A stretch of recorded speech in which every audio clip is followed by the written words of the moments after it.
99% of the बच्चे ना इस फॉर्मूले का रट्टा लगाते हैं। आज मैं आपको ये चीज क्लियर कर दूंगा कि इस फॉर्मूले को रटने की कोई जरूरत नहीं है। आपका कोई भी फ्रेंड बोलेगी यार इसको याद कर ले, तो तुम्हें पता होना चाहिए कि नहीं चिंटू, ये है फॉर्मूला, ठीक है ना। हर चीज के पीछे लॉजिक है। तो जब भी आप सैलरी निकालोगे आपको देखना है कि पूरे 12 महीने में मुझे कितना खर्चा डाल रहा है सैलरी के नाम पे। इस एग्जांपल को या इस डेरिवेशन को निकालने से पहले ना मैं आपको कुछ निमोनिक्स लिखवा देता हूँ जो मैं इस एग्जांपल में यूज करूंगा। एक बार आप ध्यान देना। Hi guys, welcome back to our YouTube channel accounts आसान है। तो कैसे हैं आप लोग? आशा करता हूं कि आप लोग सब बहुत अच्छे होंगे और मैं बता दूं कि मैं भी बहुत अच्छा हूं। तो चलिए बच्चों, स्टार्ट करते हैं हम लोग आज अपने डे 5 से। डे 5 क्या है सर? डे 5 में हम लोग अगेन कुछ इंपॉर्टेंट फंडामेंटल्स के बारे में ही बात करेंगे। और एक काम करते हैं, मैं आपके लिए एक बार दोबारा से पीएनएल अप्रोप्रिएशन अकाउंट एक बार ड्रॉ करता हूं ताकि आपको दोबारा से एक बर्ड्स आई व्यू मिले कि हम लोग फंडामेंटल्स में किन किन लाइन आइटम्स पे चर्चा करने वाले और किन किन चीजों पे हम लोग ऑलरेडी डिस्कशन कर चुके हैं, वो भी मैं एक बार आपको फटाफट से रिकैप करा दूंगा। हेडिंग डालेंगे बच्चों, डे 5 फंडामेंटल्स।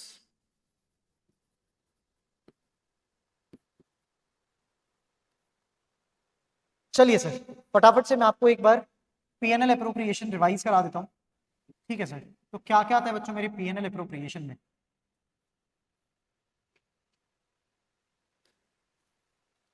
सबसे पहले आएगा बच्चों नेट प्रॉफिट। और ये नेट प्रॉफिट कौन सा है?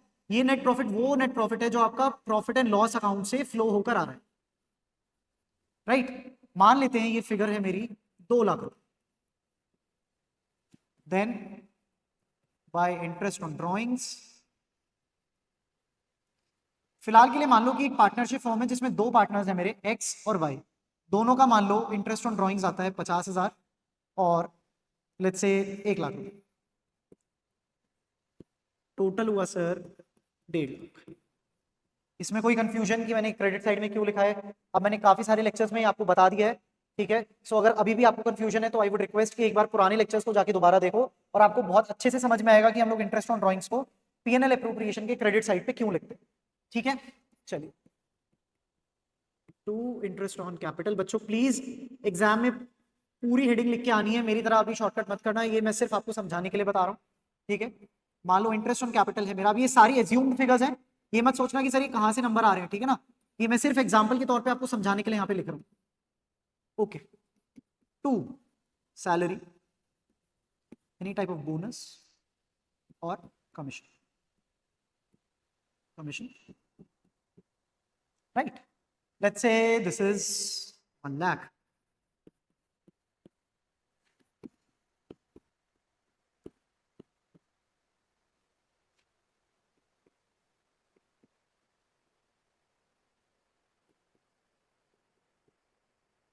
To divisible profits.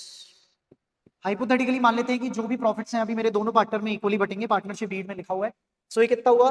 2,60,000। यहाँ कितना है? 3.5 लाख। 260 माइनस 3.5 माइनस 260 कितना हुआ बच्चों? 90,000। और अभी के लिए मान लेते हैं कि प्रॉफिट्स 1:1 में डिस्ट्रीब्यूट हो रहे हैं। So this gives me 45 90,000।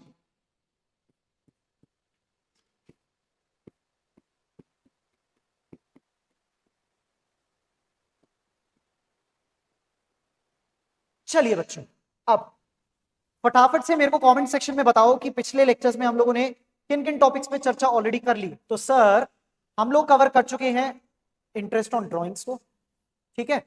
हम लोग कवर कर चुके हैं इंटरेस्ट ऑन कैपिटल। अब क्रेडिट साइड पे आते हैं मेरी सारी इनकम, क्योंकि पीएनएल अप्रोप्रिएशन क्या है बच्चों?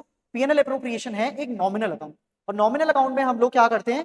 Credit all income and gains and debit all losses and expenses, right. और ये किसके पॉइंट ऑफ व्यू से बना रहे हैं बच्चों हम लोग? पीएनएल अप्रोप्रिएशन या पार्टनरशिप अकाउंटिंग किसके पॉइंट ऑफ व्यू से की जाती है? ये की जाती है पार्टनरशिप फर्म के पॉइंट ऑफ व्यू से, ठीक है। तो इस लेक्चर में हम लोग क्या करेंगे सर? इस लेक्चर में हम लोग डिस्कस करेंगे सैलरी, बोनस, कमीशन और टू रिजर्व्स। मैंने पहले के लेक्चर्स में भी बोला है कि ये फंडामेंटल्स हैं आपके पार्टनरशिप फॉर्म, ये पार्टनरशिप अकाउंटिंग है, ठीक है। सो हम लोग एक एक आइटम पे अच्छे से एक एक क्लास लगा रहे हैं ताकि आप अच्छे से एक एक कॉन्सेप्ट समझ में आए, ठीक है। इंटरेस्ट ऑन ड्रॉइंग्स और इंटरेस्ट ऑन कैपिटल हम लोग पहले से कर चुके हैं। तो चलो इस लेक्चर में हम लोग कवर करते हैं सैलरी, बोनस, कमीशन और रिजर्व्स, ठीक है, जो कि अगेन 2 लाइन आइटम्स है मेरे डेबिट साइड पे पीएनएल अप्रोप्रिएशन अकाउंट की, ठीक है। ओके सर, फटाफट से इसका स्क्रीनशॉट ले लो अगर आपको लेना है। वैसे तो पिछले लेक्चर्स में भी मैंने बहुत डिटेल में आपको एक्सप्लेन किया था, बट इसी एग्जांपल को हम लोग आगे कंटिन्यू करने वाले हैं, तो अगर आपको चाहिए कि आप इसका स्क्रीनशॉट लेना चाहते हो तो फटाफट से ले लो। ठीक है, इससे आपको एक बर्ड्स आई व्यू मिलेगा और आगे की चीजें कनेक्ट करने में आपको आसानी होगी। ओके सर, चलो एक काम करते हैं, एक न्यू पेज ऐड करते हैं और हम लोग स्टार्ट करते हैं सैलरी, बोनस और कमीशन। अब सर एग्जाम में क्या हमें तीनों टाइप के खर्चे, ये सैलरी भी दी होगी, बोनस भी दी होगी, कमीशन भी दिया होगा? देखो बच्चों, ऐसा कोई गारंटी नहीं है, इसके लिए आपको लुकआउट करना पड़ेगा कि क्वेश्चन में क्या दिया हुआ है। बट हाँ, इंपॉर्टेंट यहाँ पे क्या है, इंपॉर्टेंट ये है कि हमें रटना नहीं है। अल्टीमेटली ये क्या है तो खर्चे ही ना।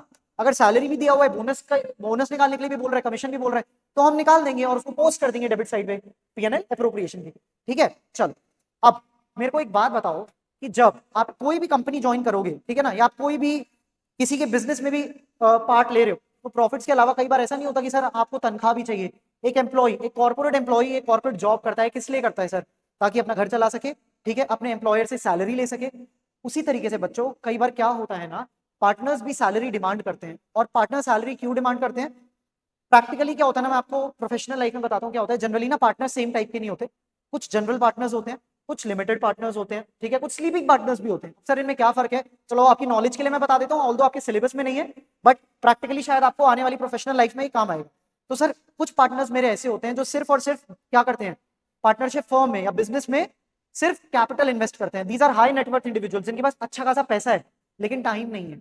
ठीक है, कुछ पार्टनर्स मेरे ऐसे होते हैं सर जो अभी फिलहाल के लिए कैपिटल नहीं ला सकते, ठीक है, मे बी उनके पास इतना पैसा नहीं है, लेकिन उनके पास क्या है, उनके पास एक्सपीरियंस है बच्चों, उनके पास ब्रेन है, उनके पास स्किल्स हैं उस पार्टनरशिप फर्म को या उस बिजनेस को रन करने के लिए। ठीक है ना, सो वो कुछ पार्टनर्स ऐसे होंगे जो सिर्फ कैपिटल इन्वेस्ट करेंगे और चाहेंगे कि कुछ बाकी लोग आए एज अ पार्टनर, मेरे उस बिजनेस को मैनेज करें, ठीक है, और मैं उन्हें सैलरी दूं, ठीक है ना, वो फर्म से सैलरी ड्रॉ कर ले और मैं क्या करूंगा, जो फर्म प्रॉफिट कमाएगी उसमें से शेयर ले लूंगा। कुछ ऐसे भी पार्टनर होते हैं जो सिर्फ नाम के लिए डॉक्यूमेंट्स में पार्टनर होते हैं, those are known as sleeping partners. ठीक है ना, जब आप पार्टनरशिप एक्ट 1932 को आगे डिटेल में पढ़ोगे अपनी कॉलेज लाइफ में, या अगर आप सीए में ऑप्ट करते हो तो सीपीटी में या सीएस में, अगर आप कोई भी प्रोफेशनल कोर्स में भी जाओगे तो आपको एक इंपॉर्टेंट एक्ट पढ़ना पड़ेगा जिसको बोलते हैं पार्टनरशिप एक्ट 1932। वहां पे आप टाइप्स ऑफ पार्टनर्स को बहुत डिटेल में समझोगे। बट अभी ये जानना जरूरी है कि पार्टनर्स अपने एफर्ट के लिए, जो वो अपना टाइम इन्वेस्ट कर रहे हैं, अपने एफर्ट्स डाल रहे हैं बिजनेस में, उसके लिए वो सैलरी भी डिमांड कर सकते हैं।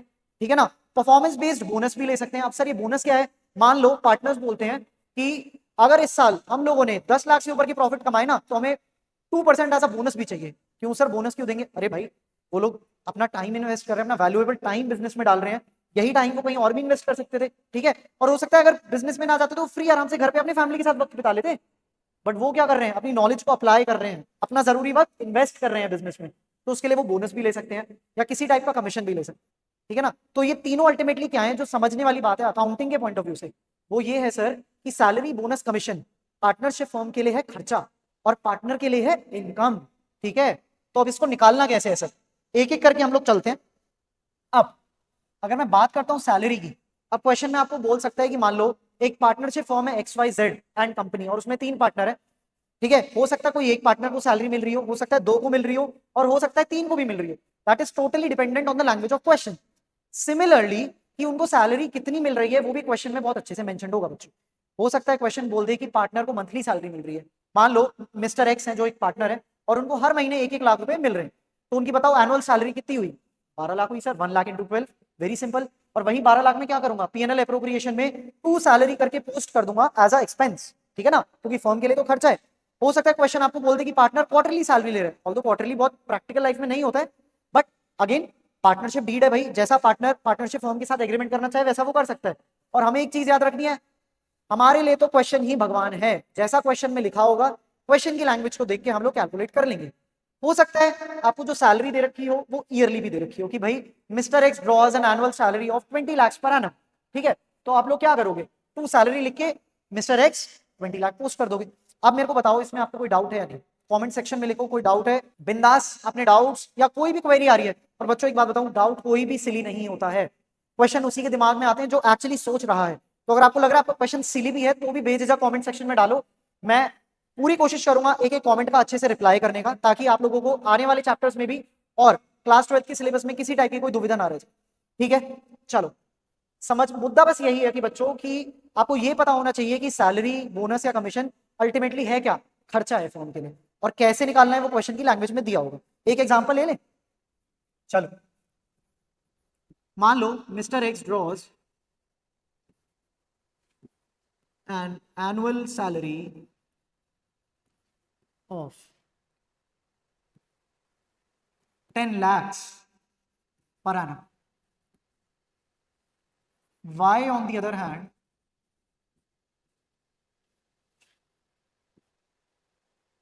draws a monthly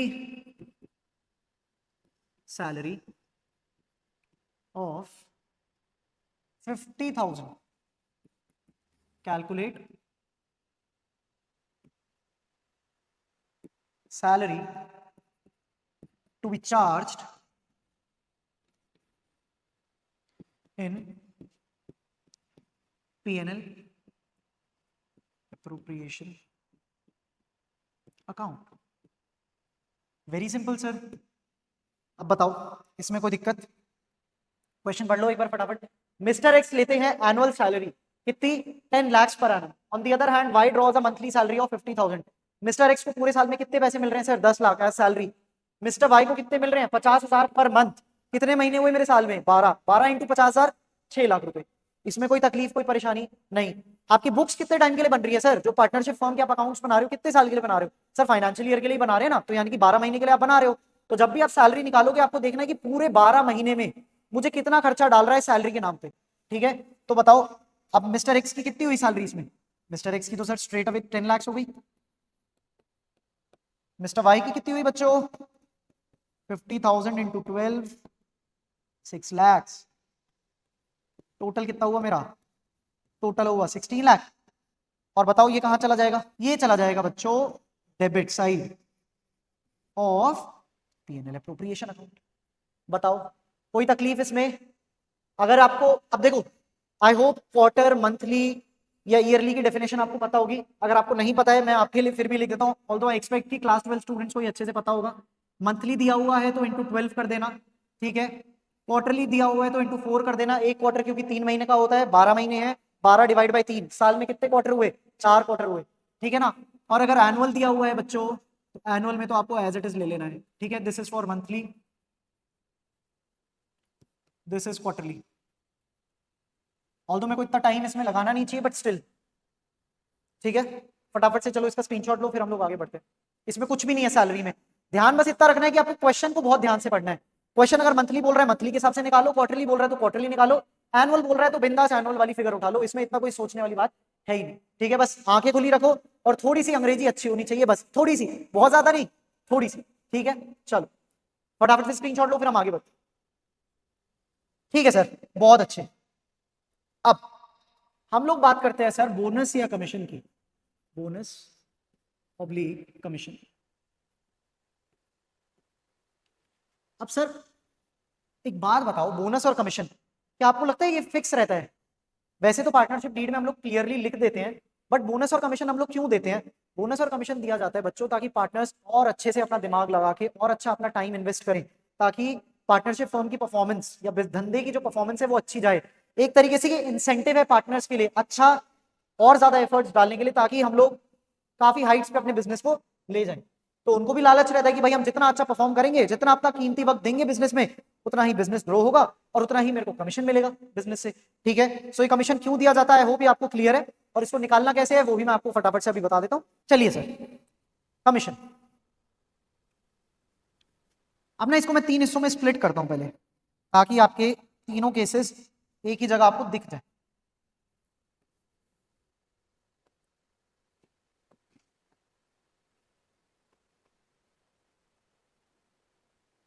commission as a percentage of net sales.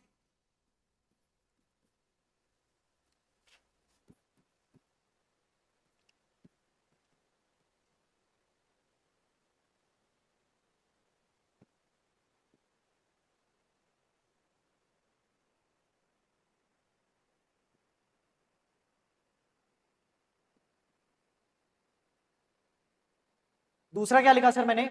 Percentage of net profit before charging such commission. और तीसरा केस है बच्चों मेरा percentage of net profit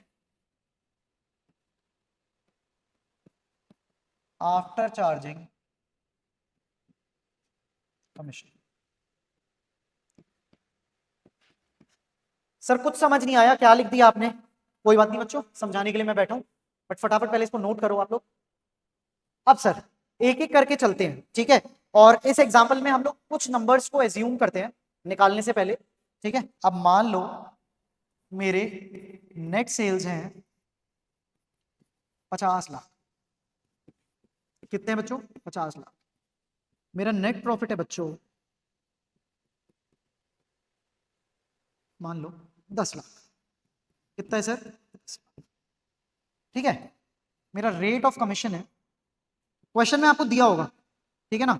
so बिल्कुल टेंशन लेने वाली बात नहीं, क्वेश्चन में साफ साफ दिया होगा। रेट ऑफ कमीशन मान लो बच्चों 5%। अब मेरे को बताओ, सिर्फ अभी ना हम लोग इंग्लिश और मैथ्स पे बात करेंगे, अकाउंटिंग को 2 मिनट के लिए आप साइड रख दो, भूल जाओ, आप लोग अकाउंट्स के स्टूडेंट हो। आप मान लो आपको ये इंग्लिश का एक क्वेश्चन दिया है, ठीक है? बस लैंग्वेज देखिए, मेरे को सॉल्व करके बता सकते हो? अगर मैं बोलता हूँ मेरा commission percentage of net sales के ऊपर है और मेरा रेट ऑफ कमीशन है 5% और मेरे को नेट सेल्स दे रखी है, सो कमीशन कितना होगा इसमें? सर कमीशन तो अगर हम लोग सही सोच पा रहे हैं, कमीशन होगा मेरा 5/100, क्योंकि रेट ऑफ कमीशन ये है। नेट सेल्स कितना है? 50 लाख।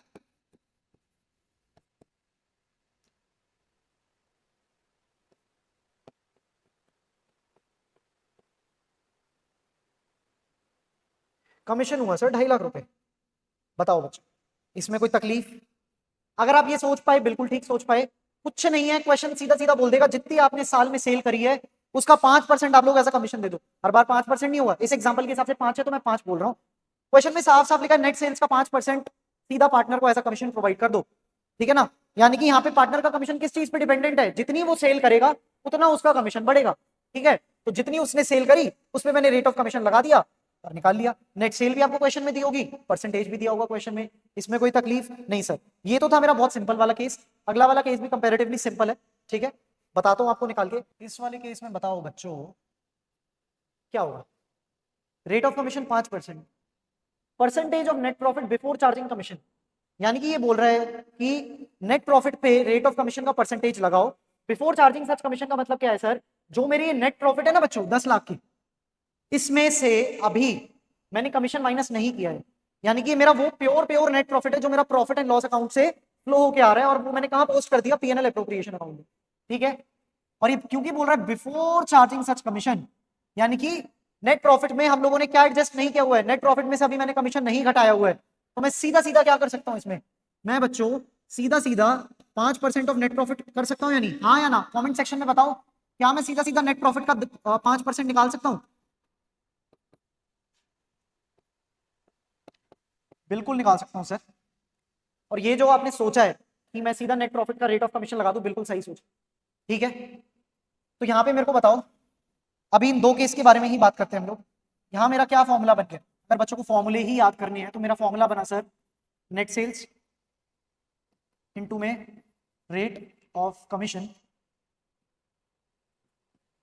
अपॉन 100। क्या मैं ये बोल सकता हूं? मैंने कुछ नहीं किया, मैंने कैलकुलेशन से ही फॉर्मूला बनाया। सिमिलरली यहां मैं बोल सकता हूं net profit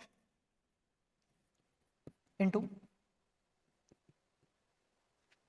rate of commission divide by 100। बताओ, इसमें कोई तकलीफ, कोई परेशानी? कोई भी परेशानी है लिखो कमेंट सेक्शन में, सॉल्व करवाऊंगा आपका बिंदास, ठीक है?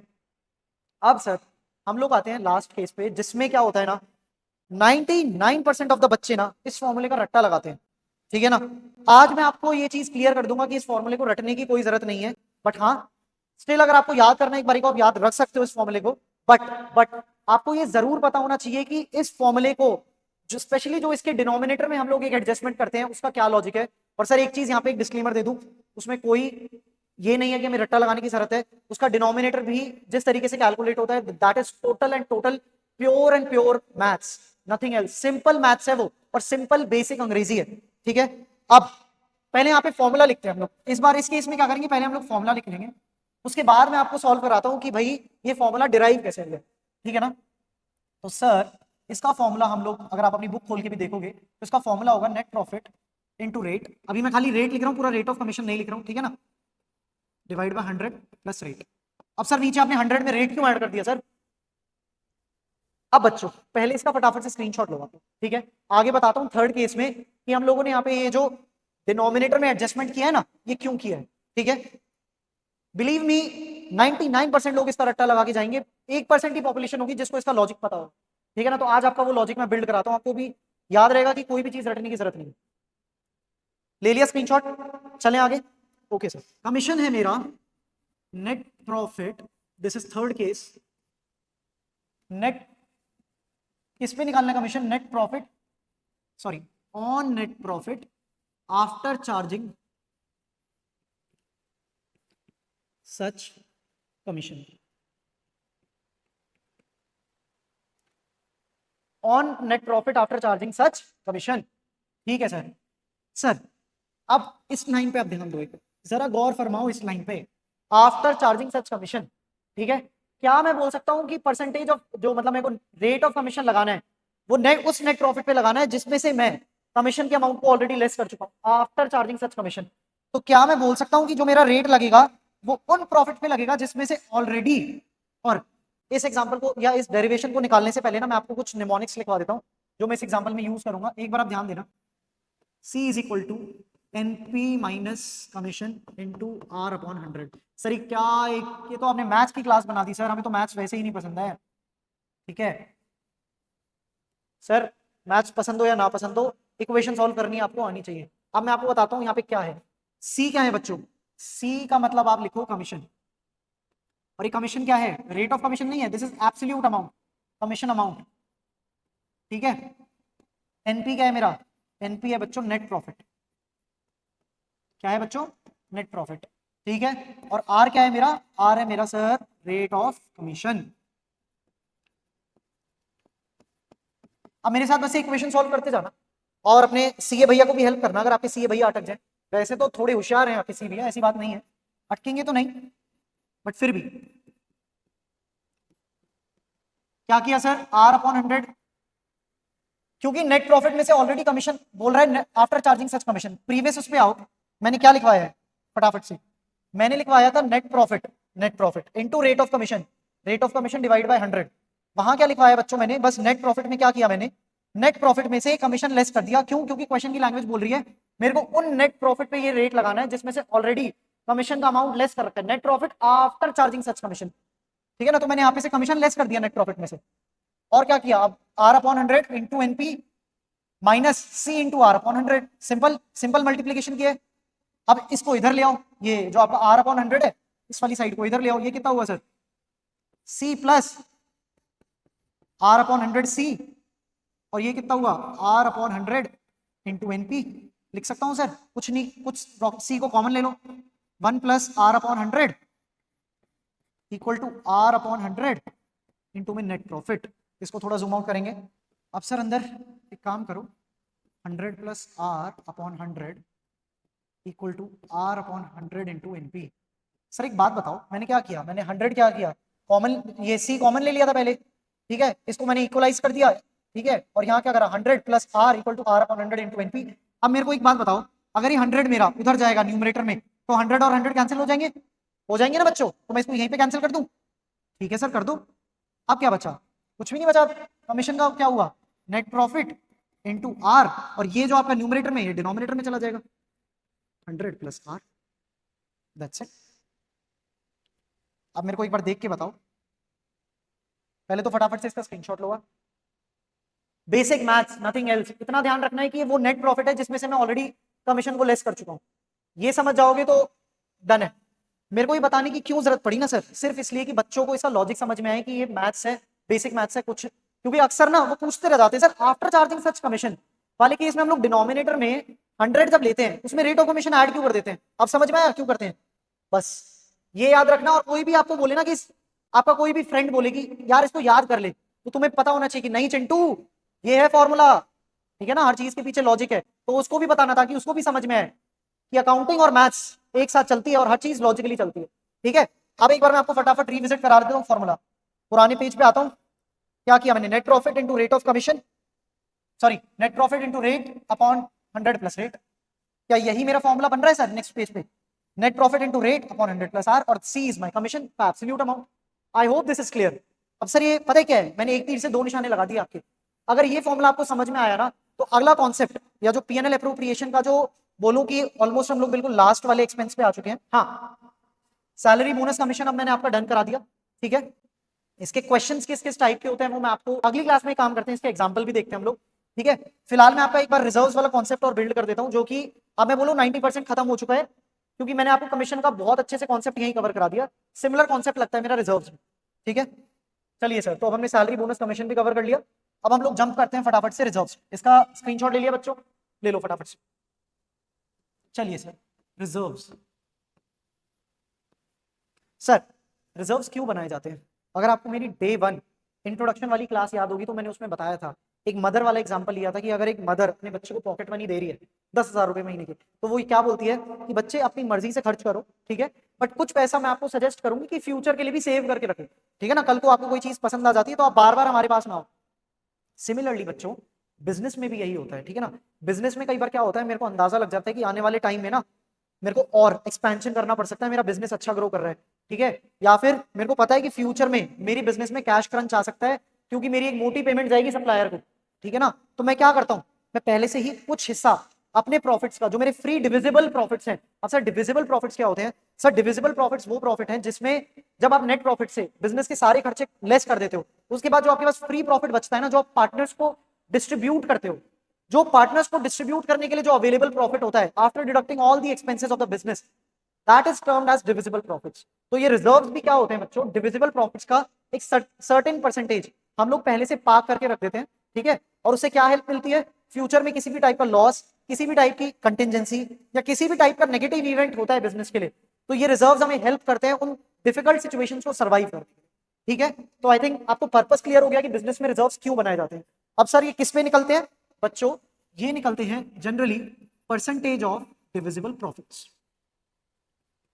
डिविजिबल प्रॉफिट्स कौन से हुए सर? वही प्रॉफिट जो हम पार्टनर्स को लास्ट में सारे खर्चे प्रोवाइड फॉर करने के बाद डिस्ट्रीब्यूट करते हैं पार्टनर्स, ठीक है। Very good sir. अब इसमें किस टाइप के केस बनते हैं सर? सर इसमें जनरली ना मेरे दो केस बनते हैं।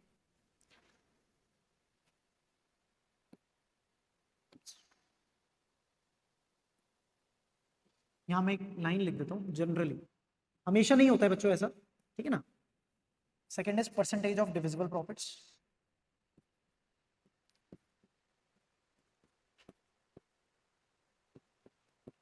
और तीसरा case percentage of net distributable profits.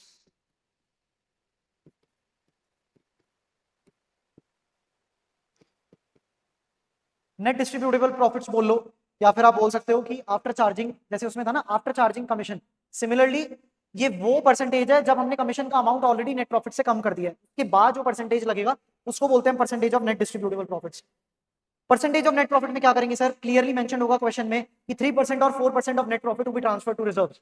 Net profit आपको स्ट्रेट अवे लेना है, कौन सा? जो प्रॉफिट एंड लॉस अकाउंट से आ रहा होगा, उस पर आप वो परसेंटेज लगा देंगे, ठीक है, और आपका क्या निकल आएगा? रिजर्व्स का अमाउंट निकल आएगा। दूसरा case percentage of divisible profits. अब सर ये कैसे निकलेगा? मान लो आपका जो रेट मतलब, या मैं परसेंटेज रेट बोलूं या percentage rate of reserves. Percentage rate of reserves का मतलब सर कितना परसेंट मेरे को डालना है रिजर्व्स में। अब डिविजिबल प्रॉफिट्स का मतलब पहले आपको एक बार समझा देता अपने स्टार्टिंग वाले एग्जांपल से। अब सर इसमें डिविजिबल प्रॉफिट्स कौन से होंगे? डिविजिबल प्रॉफिट्स होंगे बच्चों, ये आप सारी इनकम कंसिडर कर लो, ठीक है, कितनी हुई इनकम? 3.5 लाख। इसमें सारे खर्चे प्रोवाइड फॉर कर दो रिजर्व से पहले पहले, कितने हुए sir? 2 lakh plus 1,50,000 is 3,50,000, minus करो 60,000 और माइनस करो 1 लाख, सो 3,50,000 माइनस 1,60,000, 1,90,000 इन दिस केस, ठीक है ना। इसी एग्जांपल को अगर मैं बोलूं तो 3,50,000 में से जब मैंने ये लेस कर दिया और ये लेस कर दिया, ठीक है ना, तो क्या मैं बोल सकता हूँ कि नेट प्रॉफिट और पार्टनरशिप फर्म की इनकम में से जब मैंने फर्म के खर्चे प्रोवाइड फॉर कर दिए। अब सर मैं 1 लाख क्यों नहीं ले रहा रिजर्व्स का? क्योंकि ये मैंने एक हाइपोथेटिकल एग्जांपल लिया था स्टार्टिंग में कि 1 लाख रुपए मैंने रिजर्व्स में डाले। अभी मैं क्यों नहीं ले रहा? क्योंकि सर मैं यही अमाउंट तो खुद निकाल रहा हूं, अभी ये कैसे ले लूंगा? अभी मेरी जो चर्चा चल रही है आप लोगों से वो इसी अमाउंट पे तो चल रही है। 1 लाख को भूल जाओ अभी, ठीक है ना, 1 लाख मैंने सिर्फ आपकी अंडरस्टैंडिंग के लिए लिखा था। सो 3,50,000 माइनस ऑल दी एक्सपेंसेस 1,60,000। अगर मैं यहाँ पे रिजर्व्स को लेस भी कर देता, अगर मैं रिजर्व्स में कुछ भी पैसा नहीं डालता, तो मेरे को बताओ अभी ये जो 90,000 आ रहे हैं जो हमने पार्टनर्स को बांटे हैं वो कितने आते फिर? सर 350 माइनस 1,60,000 ये 1,90,000 आते।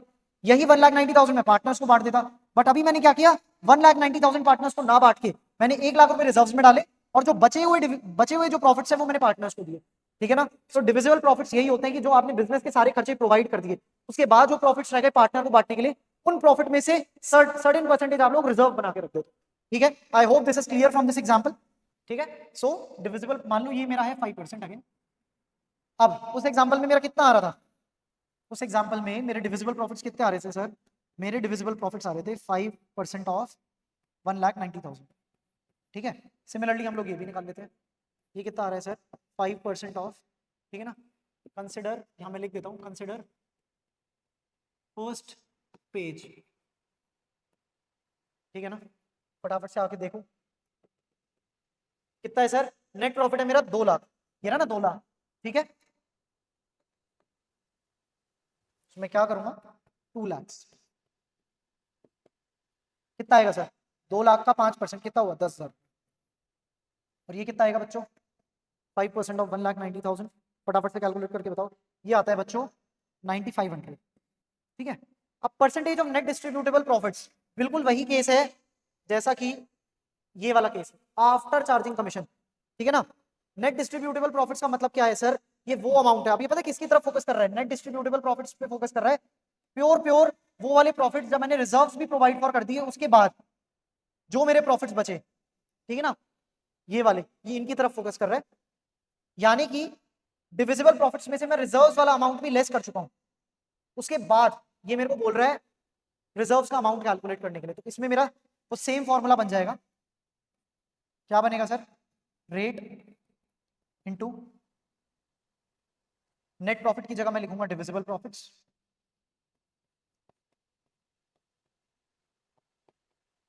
डिवाइड बाय 100 प्लस रेट, ठीक है।